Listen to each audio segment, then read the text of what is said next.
event ever. Ladies and gentlemen, Priscilla Presley. Woo!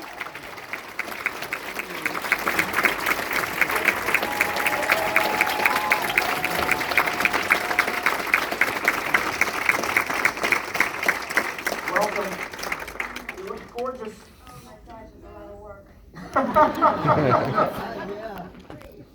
Oh my gosh.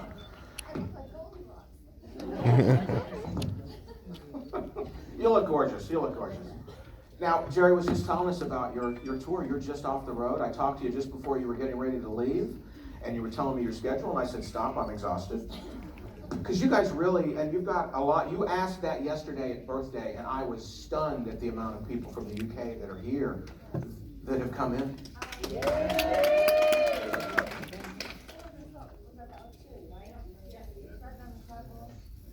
Is her mic on? No. Let me see your pack. Hang on.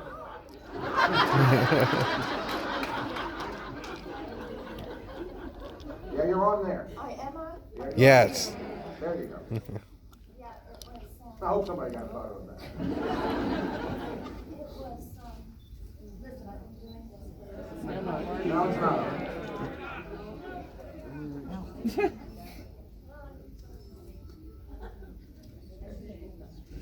Anyone? I'll give you mine if I have to.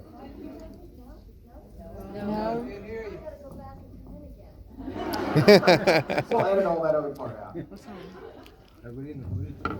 help me here, Alicia? I want as much time as you can. This doesn't count toward your total. You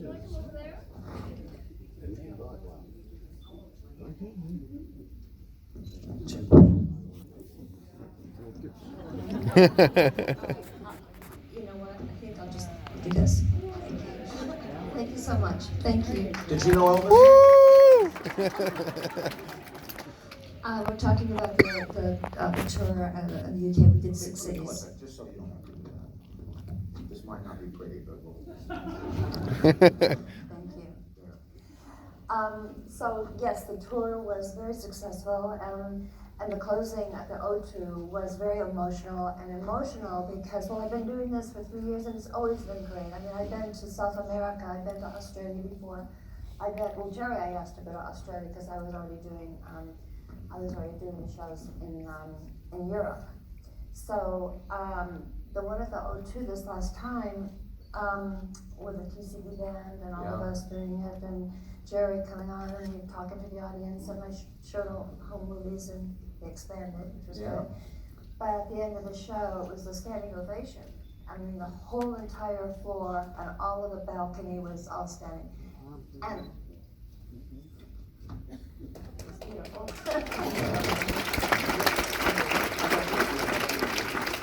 Just set that down. Yeah. One of the things I wanted to do. I'll be a good student. I'm going to hear about this. This year of 2020, I call it 60 for 60. We're 60 years since 1960, and that was such an important year for Elvis. It was coming back to a career that he wondered if he would have. I mean, I always talk about that it's easy for us now to look back in history and to see what happened during the Army years, and the record releases sustained him, and he came back and he hit just as big, and it was just off and running with the rest of his career. But he doesn't know that at the time, and this year marks that 60th anniversary of him flying out of Germany and back to the United States to start that. And I wanted an image here for you to see this image and just to tell us about your experience with Elvis and what he was going through mentally with coming back to a career and wondering what was going to happen to him. Yeah, that was a very important time for him. You have to remember, I met him just after he lost his mother, and he was drafted. And of course, being in Germany was a very different place. He'd never been outside of the United States, and so yes, he had a lot of concerns. He had a heavy heart. He didn't know, like you just said, whether or not his fans would still be with him. He was nervous about the songs because he, was really, he had a lot of the guys would send him, like Red West would send him songs that he thought that he might like. Lamar Fike, the same thing. Charlie Hodge, who he met over there.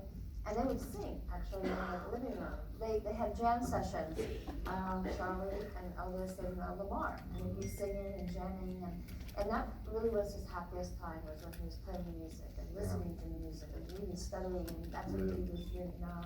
It's Now or Never, and training his voice, and he loved that song, trying to hit that top note, and over and over and over again. But yes, he people don't realize when he was in the army, and many of you do, I know you know the story, but all of that is true about he wanted to be a regular soldier. Let's see that image, if we can, just look at. Even though he doesn't look like a regular soldier, he still looks like Elvis, even in a uniform. Yeah. And he's very, very professional, got up on time. He was a perfect soldier, but heavy on his heart was coming back and not thinking he'd be accepted again. Coming back to Graceland was strange for him. This is what he always wanted. He wanted to get back there, but things were changing, and it did change. It did change. He had fans. He had the doors open for fans to come in when he first bought Graceland, and he was he just was so innocent, and so young, and so carrying such heavy burdens at such a young age. And as you talk about the age that you were, I think one year that you were here with Jerry, we were talking about how you couldn't even at that age, and for years couldn't understand until later in life what he had on his mind, the burden he had on his mind, knowing that so many people depended on him, and what's going to happen. And there's that famous film clip where they're interviewing him. Did you meet anybody? And he said, well, there was this one girl. Take a look at this next photo. Yeah, there was this one girl. And you, in reading your book and talking to you over the years, again, history, you can look back and see how it's going to happen. But at the time, you really don't know if you'll ever see him again. No, I didn't know that. I mean, getting in the car, going to the airport, he called me and asked me to accompany him to the airport, actually 2 days before. And of course I did. And my parents were actually at the airport as well to take me back. And he said one word the whole time going back to our place, our apartment. And at that time I thought, gosh, that was the last time I'm seeing him. I'll never ever see him again. He's gonna go back to all this beautiful women in Hollywood, and there's no way I could even compare to these beautiful women who are actresses, and yes, a lot was going through my mind as well. But I don't hear from him for 21 days. And then I get a phone call at 2 o'clock in the morning. And my dad wants to know, I gotta answer it because my father, of course, worked in the morning, and it's Elvis. And now my dad doesn't know at that time that I'm still talking to him 2 hours later. Actually, I wasn't doing much talking, I was listening. Really? Oh no. Is she beautiful? Let's see this next image, because we were talking, there we are. You don't look happy about this day. No, I'm deep in thought myself. And these are fans as we're taking off from his home here that he lived in. I think I'm just deep in thought. I'm kind of absent, and all I'm thinking about is I'm losing him, and that I'll never see him again. And I'm having to go back to school, and back to the real world. Grades. Yeah, the real world. Next photo. And now he has that look with you. Well, he's going back home. He's going back to his Graceland. He's going back to what he's been dreaming about, but in fear of, again, change. Is he going to be able to keep it? Is he going to be able to, afford all the things that he was just getting into before the Army. Yeah. These are heavy, and again, I'm not there with him. Yes, I'm there physically, but again, looking back and being with him and looking at these pictures and what he was going through and his head, and you know, he really didn't, he's not thinking that he's going to be accepted. Yeah, and he's going back to a Graceland without Gladys. Exactly, and that's a big one, thank you. Yeah. That was a big one, that Gladys is not there. And the grieving time that he had was not much. It was basically what he had in the barracks. And he'd sometimes stay alone and just think about, you know, life going home without her. She was a big, big part of his life. She was his support team, just him. I mean, not that Vernon wasn't, but Gladys was his go-to. Gladys, he told everything to, and they shared a lot. Yeah, and there's nothing more empty than a home that's lost the matriarch. Yeah, that's right. Next photo. There's that goodbye. And there that Elvis, strange woman next to me. And the guy in the hat who knows something's up.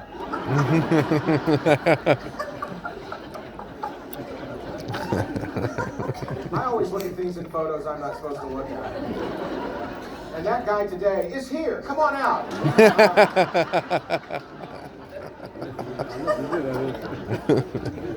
You're funny.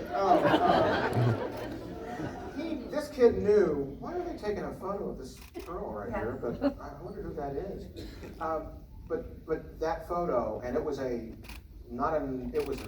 dark, cold, blustery night, and he's getting on that, and he comes back to Graceland, and then there's that photo in Vernon's office when he's back. Well, let me just, 1 second. That wave, you know, Elvis said to me, I don't want any sad faces. I don't want to see you looking sad. You know, I want to smile. So I'm trying really hard because he's looking for me. And if you see him going up the plane and he's doing this, he's looking for me because there's a lot of people there. And I'm going, I'm happy.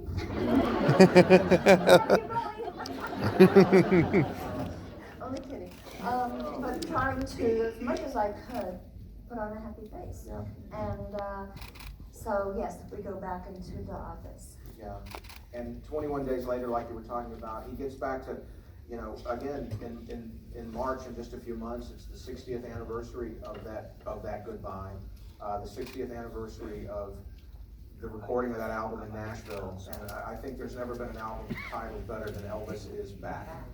And there you are, hearing what's going on. Mm-hmm. Well, you didn't hear this. You know, in the office, what he says. Because I said, is there any special girl that you were with that you like? And he goes, well, no, sir. Well, there's this one girl that I was seeing, but it wasn't really anything. Mm-hmm. Oh my God, I don't think anyone has seen that, you know, because I know what he's thinking. He didn't want any of his fans to think that he was attached to anybody or with anyone. Right. So already, and then he came, he said, well, you know, no, it wasn't anything, you know. And that was really back in the day for a singer like that had such a following. You know, when the Beatles broke, John Lennon was married, but they kept that on the DL. They was like, John, don't talk about being married because we want girls to dream about you and buy your records, and that's. And I have a telegram that he gave me.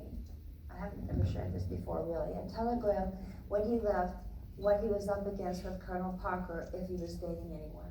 It's from Tom Diskin. Colonel Parker asked him to write the letter, told him to write the note of the telegram and warn Elvis if he has a girlfriend that fans will not be there for him. Basically, I'm paraphrasing this. Yeah. And he showed it to me and he says, this is what I'm up against. That he really couldn't have a girlfriend because fans, you know, he wouldn't be appealing anymore. He'd be taken.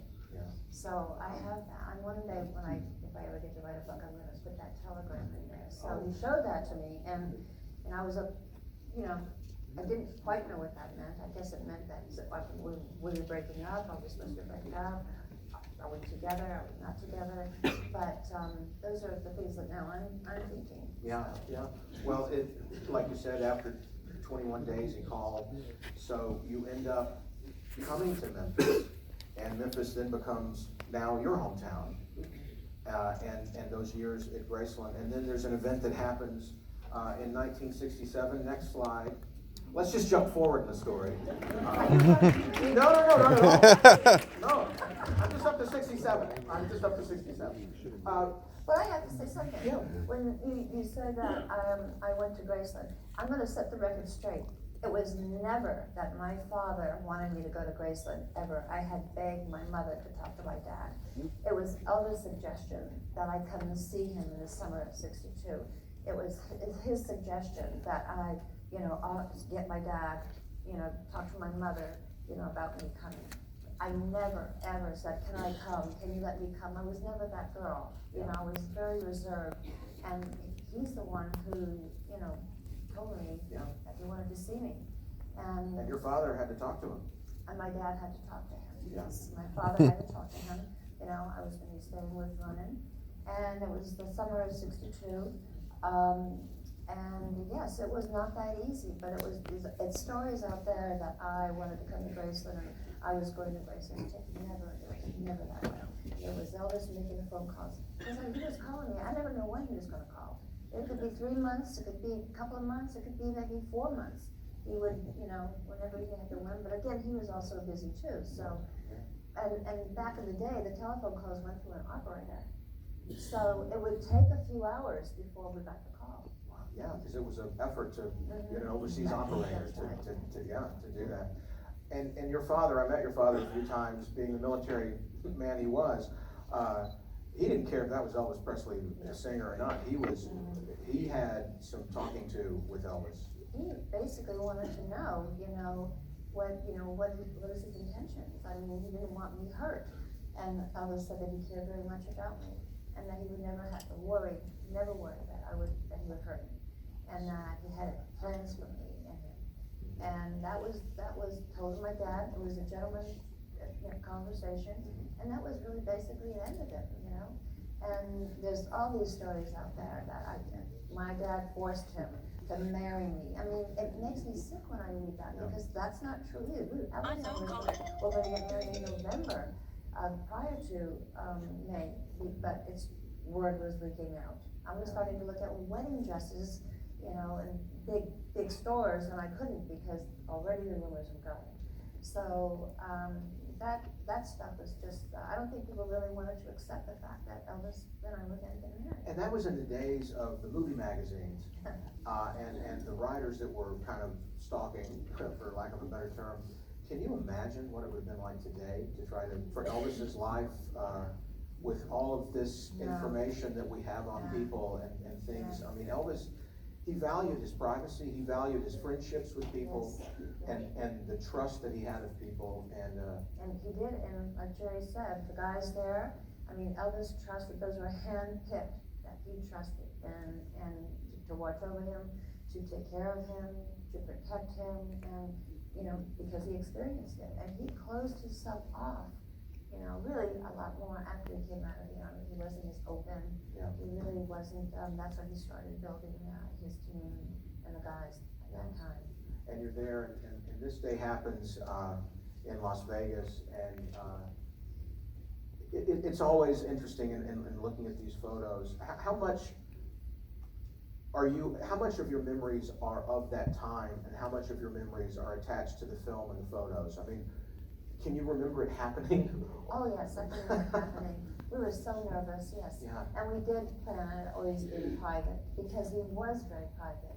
That was personal, and he just wanted his close friends to be involved. In fact, the ones who couldn't make it, as you know, we had a reception for everybody, and we created our wedding, basically, without the preacher. But, no, the memories are very vivid. I mean, it was just, we were happy, and you could see we were happy, we were excited.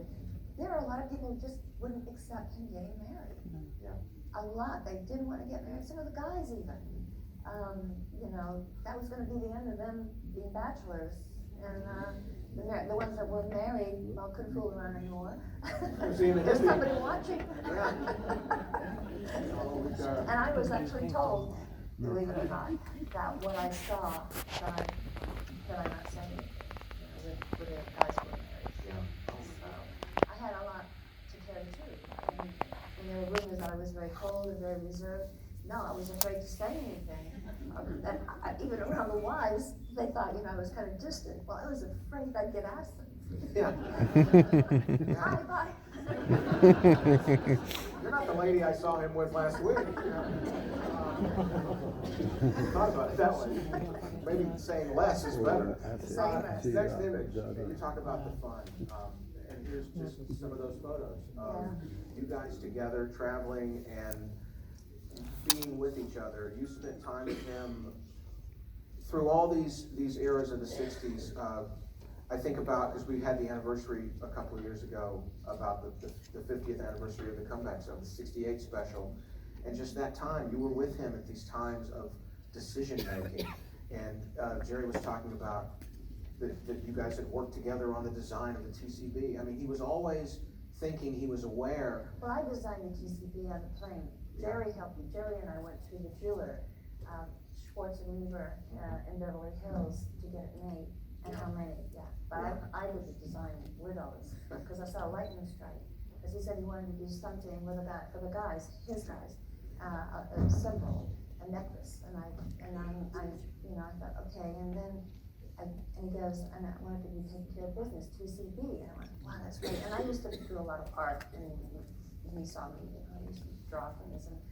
And all of a sudden, on the plane going from LA to here in Memphis, and all of a sudden, this thunderstorm, you see this big lightning bolt going, and I thought, oh wow, that would be great, a lightning bolt, in a flash, right? So I made the lightning bolt, and then I put in the TCB, and it took me about a half hour to really get it down to show him. And I said like this, because I kind of darkened, the TCB and kind of chiseled it up and showed it to him, and he goes, wow. He goes, I love it, I want to get it done right away. So I went to Jerry and we went to Schwartz and got it done right away. And now it's on everything. And I didn't get it patented. Your business smarts came later. Never thought you had to get anything patented. I'm going, oh my God, looking back later on, I go, I should have patented it. Yeah, well, the life with Elvis and that TCB, you continue to do that. You continue to take care of business. I got one more image here of a friendship that is long-lasting between you and that gentleman. Yes. We see in the gossip columns all the things. You guys have known each other for so long, you can't even have dinner together. No. And I know you enough to know there's probably 12 other people there, too. Yes, well, actually, only 4 or 5. Okay, well. But 12 is a little bit much, but Tom is a great friend. And you know what? When we're talking or something, I would take his hand and I go, how is she doing? Yeah. His wife. Yeah, How because is she had been ill, yeah. I knew she was ill. Yeah. Well, I'm at a party, someone sees me hold his hand, and that started everything. And I'm talking about his wife. Then we go out to dinner. Tom had invited myself, because we're friends, and a few other people, Jerry actually too. Tom called me and said, do you want us to pick you up, his assistant? And I said, no, I'll drive myself, thanks, because it's really raining out there. And then I changed my mind, I said, I'll go with you, of course. So he picked me up, in his Rolls, we go to Craig's, and Beverly, and paparazzi were there already, which they usually are. And that was all the pictures that were taking, me getting out, and I'm going, oh my God, they're here. And we just said, just do what we normally do. We would get out, go into the, and there was Jerry waiting, and Kyle and Jeff, and these are our personal friends, and of course Tom, and one other person, and that was it. We had a nice evening, and then we had to get out. And but that's how hard it is. And I really don't go a lot to these fancy restaurants. I am really, really proud of myself and love my privacy because of all that. Yeah. So you get out more in Memphis, I think, when you're here than you do when you're in Los Angeles.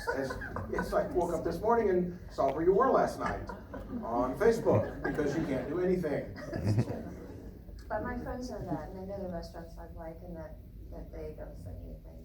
My privacy is valuable to me and my family. Yeah, well, it's always great to talk to you and Is this it? well, no. Sure, we got 10 more minutes.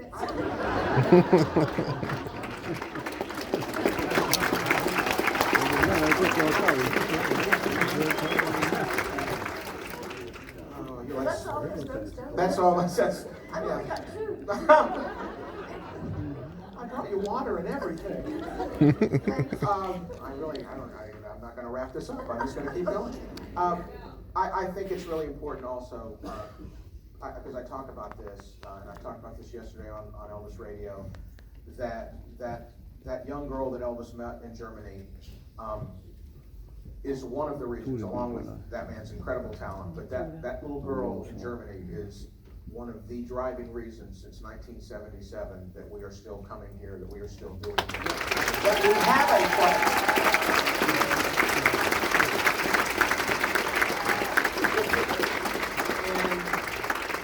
And running a business isn't easy. Running a business in entertainment is really not easy. You have criticisms, I'm sure, from lawyers, from everyone on the business side.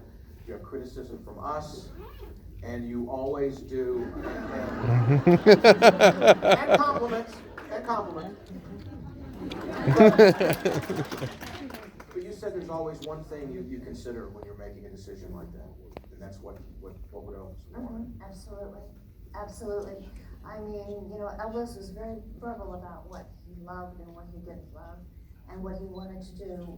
One of them, going to other countries, of course, and everyone here who is from the UK or Europe, know that he never appeared there. So when this opportunity came up with the albums, Don Reedman approached me on this in 2013 about what I thought about Elvis with the Royal Philharmonic Orchestra. And that was already music to my ears. That was like, oh my God, yes. After I checked him out. I didn't do it right away. I wanted to find out who Don Reedman was. Yes, there are a lot of producers out there, but this had to be a really good producer. So I made a few phone calls to Sony. I made a few phone calls to people that I knew that were big in the business, and they said he was really good. And so I called him back and I said, I'm going for it.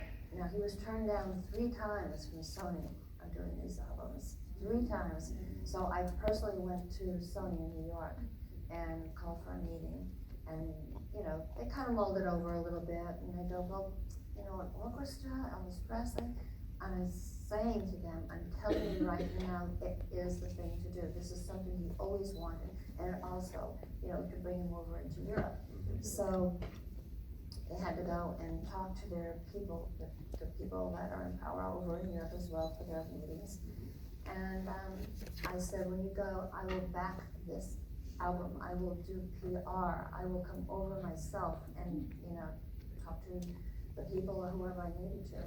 And of course, I was on a lot of TV shows and all to promote it. And then we got a triple platinum album from it. And like I said, it did better in the UK than it did here. Because people still weren't, and orchestras over in Europe, as you know, are huge, and much more so here. And I don't think people really quite got the importance of it, that how Elvis would have loved doing this. Because we really don't have the orchestras that over in Europe. Right. I don't know if you know the whole history of that. That whole history of an orchestra. And you started something now. Rod Stewart's done albums like that. They've gone into Roy Orbison's catalog and done it. So congratulations on starting that for other artists too. And I was I told this story earlier that I was sitting with Joe Gershio one evening at the Peabody when you came by and talked to him about this, and he said that's what he wanted. So you were very smart and always thinking about, always considering that. Always. And we're gonna do a little bit to recreate just a little bit of the feeling that we had in the UK on your last tour. And you're not going anywhere, but I'm gonna bring on someone else that was with you over in the UK. Please come to the stage, mystery guest. It's Jerry Schilling, come on. Who am I kidding? Priscilla, are you still dating Tom Jones? Yes, I'm madly in love. May I add a little bit to that story? Uh-oh. The whole purpose of that evening, Tom's friend, Kyle Hunter, said Tom was really down. his wife of almost 50 years had passed away. And they wanted to get Priscilla and myself, and just to kind of cheer Tom up. He hadn't been out of the house. That's that dinner. That's how that all I came told about. that briefly, but not ready to go, because he kept interrupting me.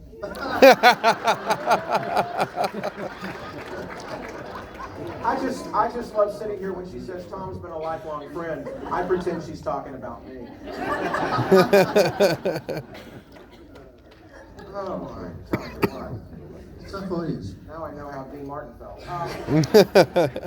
We've got some of the footage that they had in the UK, and I wanted you guys to kind of take a look at these memories and to talk a little bit about your memories, kind of a little commentary on the things that you'll see in this video. And the first part that we have is kind of a personal kind of time. Yes. Yes, here we go. Yeah, well, sorry, we'll cut this part out. The time spent here at Graceland and in Meditation Garden, and there's Jerry in the back there, and Priscilla with new hair. And the girls were our girlfriends then, right, Priscilla? Yes. Before marriage. That was a special place for him to, like you were talking about, to think, to contemplate. Others would go out, I mean, actually, quite a few times when after we would go to movies, we would walk out here in the meditation garden. And he'd just walk around, just have a very peaceful, it was actually more beautiful back then with the plants and everything, a little stuck here. But, and just time alone, and just sit, and it was a meditation garden. He loved being alone here. He really didn't want anyone following him or coming here. And that was a little bit of our private time too. Just sitting down and really not saying anything. And then he'll come up with something. Oh, he said once, I want to go see Diamata.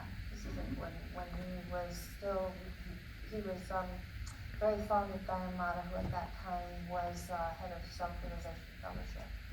And he loved to go up there as well, to visit her.